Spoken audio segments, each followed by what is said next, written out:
friend, and in this reincarnation I was a beautiful woman. Ah, you too? What do you mean, you too?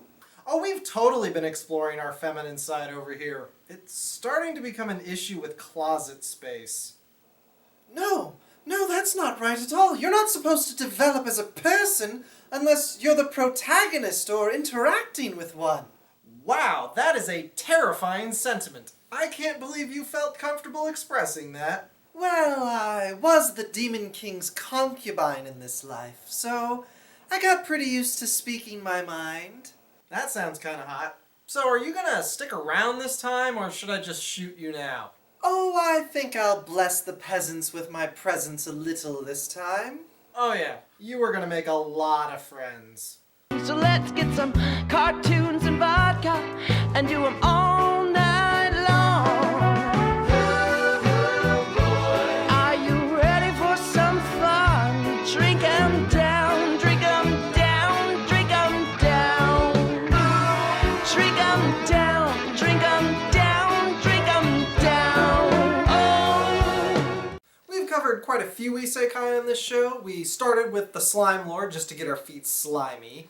And then we talked about the Spider Girl one, which is for my money still the best isekai out right now.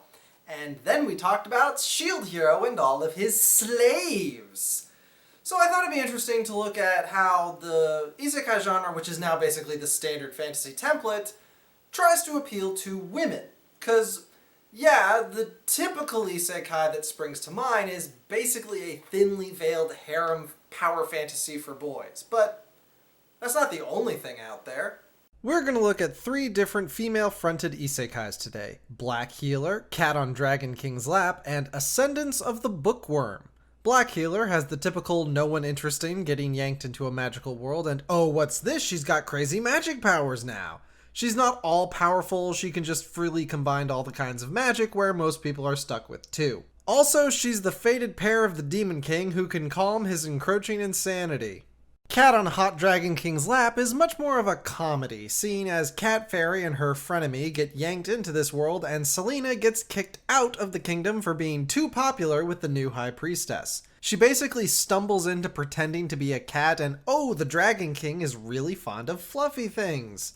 Magic in this world is weird. It's basically all done by fairies for the person casting the magic, and your magic power is dependent on how much the fairies like you. The fairies really like Grimbleshanks, to the point they threaten to murderize people who yell at her. Bookworm takes the divergent path of having the MC reincarnate into a 5-year-old child whose parents are broke-ass peasants in a very strict hierarchical society. She, as yet, has no OP magic powers and instead has to lean on her knowledge of modern society and try to recreate stuff in this alt world where such things are foreign. And as a bookaholic suddenly cut off from books, her first goal is making paper, the twisty invention tree of which brings her to the attention of a tradesman and the clergy. Now you may notice that the basic summary of Black Healer and Cat Fairy also center on a male figure that the heroine is ostensibly romantically linked with. This isn't that different from the number of male heroes who get handed a sexy lady or even a harem just for showing up, but there is a key difference. The heroines are positioned as subordinate to these men. Actually, on the topic of harems, Black Healer has an almost dizzying supporting cast of bishonens. The number and variety of handsome men is quite impressive, and it's definitely intentional based on the Black Healer's reactions to them. It's not a harem story, but the eye candy is strong with this one. But yes, Black Healer is paired with the Demon King, who is kinda holding together the fabric of reality with his force of will. So Healer Lady was brought here by Gaia to act as the Demon King's wife in order to calm his insanity and hold together reality for longer. And yeah, this definitely gives the Demon Lord an in-universe reason to be the kind of boyfriend who kills people for hurting his woman, which... that fantasy is pretty yikes. Like, it's not actually romantic that without you, this guy would be a mass murderer. The relationship between Catgirl and Dragon King is far less toxic. First off, the reason everyone thinks she is a cat is because she was disguised as a cat when they first met, and now it's just kinda awkward to reveal that she's a grown-ass woman, especially after spending days snuggled into the Dragon King's lap getting head scritches. This manga is also much more lighthearted, so the Dragon King, when separated from Russian Blue, is mostly just extra stressed out by his royal paperwork, which is cured by cat snuggles once she is back. The bookworm reincarnated as a 5-year-old, so it doesn't actually lean into the sexy guys who take care of you trope, because, yeah, that plays different with a 5-year-old. There are plenty of attractive dudes, especially when she gets some servants after joining the church, but the framing is deliberately unsexual. But Bookworm does lean into other feminine interests, like dresses and tea parties, which, all these mangas have that. Hey, I'm not the one who decides what counts as for girls, okay? I'm just observing. The point is that the standard isekai male-led fantasy doesn't really require a lot of tweaking to become something that the marketing department says appeals to girls. Black Healer is basically a standard male-led isekai, with the only difference being really that she doesn't do a lot of fighting, but that closeness and style isn't really all that surprising when isekais are an evolution of the surprisingly gender-neutral colonialism fantasy. I should probably show my work on that one. Okay, so when you strip it down to the fundamental aspect, an isekai story is someone from the modern world, just like you, getting pulled into another world. The video gamey elements, the fantasy world stuff, hell, even the typical OP magic powers gifted to the protag are just extra flavoring. Even if the protag is given extra OP magic, they typically use those skills in unique, clever ways that they of course thought of because they are gonna think better than the natives. You can see this even in far earlier examples of what we now call isekai, like A Connecticut Yankee in King Arthur's Court. Now this fantasy of you, modern-day person with modern-day ideas, will save the day is basically a less racist update of the white savior fantasy. You know this movie. It's where typically a white dude gets stuck living with another less advanced culture and learns their ways. And then it turns out that he's actually the best person at being one of them because, well, he's white and a dude.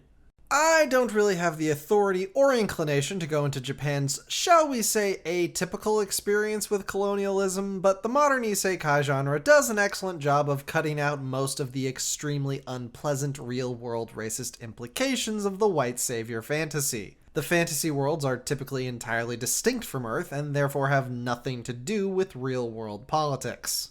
On a textual level, anyway. You can't really avoid such things on a subtextual level. On that note, something all three of these mangas dabble with is a pretty major theme of the church being bastards.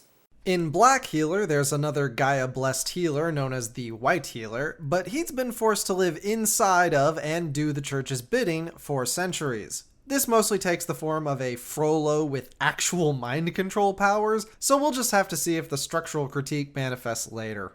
Practical Cats goes right for it from the beginning, with the whole group of people getting yanked into this world as a ploy for grabbing some exotic-looking rube to act as the high priestess of legend so that the prince can marry her and consolidate control. Fortunately, the priest went with Bumblerina's best frenemy instead of her. In fact, she gets banished from the kingdom, we learn later, for being way too clever and practical and actually trying to understand the politics of the land she was stuck in. The priest wanted none of that and trussed her up for the pigs in the forest. The bookworm has at this point in the story taken a job in the priesthood of this world because of a magical ailment that she needs some kind of support network to handle if she's gonna live past 7. This one feels like it did some actual research into how ancient churches ran things, with bits about how the distribution of food among junior priests is handled and the church's financial relationship to the noble class. There has definitely been an evil priest, but this manga seems to be going for a far more nuanced reformist critique. It's actually really common for an isekai to feature on some level a corrupt priesthood of some kind. It's kind of baked into the narrative structure of an isekai that the hero from another world is gonna cause some sort of break in the societal status quo. I mean, if you're not gonna do that, why even bother making it an isekai? This episode ended up being more of a general discussion of the subgenre of isekai mangas than the 3 mangas I picked as examples, because I'm kind of out of thoughts for individual isekai, at least enough to fill whole episodes unless they really stand out. As standalone works, Black Healer is really dull. She gets OP game powers and everyone loves her except for the jealous bitches. doesn't even have much creative magic use. Cat Street is surprisingly funny, so it's got that going for it, and the world conception is a little unique, with magic being entirely based on how much fairies love you. Bookworm can be charitably called a slow burn. It's really committed to taking you through every step of this 5-year-old girl's journey on developing new technology with stuff she can gather. But that deliberateness means that the characters have a lot more room to breathe, and it's clear that there's a pretty well-realized world built here, even if it's dolled out slower than Shenmue's sequels. Well, that was a fun little talk, but we gotta start cleaning up around here. We're moving again. It's been a while at this location, but they keep raising my rent. So yeah, next month though, don't worry, got something big planned for you. And after that, because that's the 100th episode, I'm thinking there's gonna be some changes around here. Out with the old, in with the new. Till next time, I'm Pluto Burns, and this has been Eagle Land.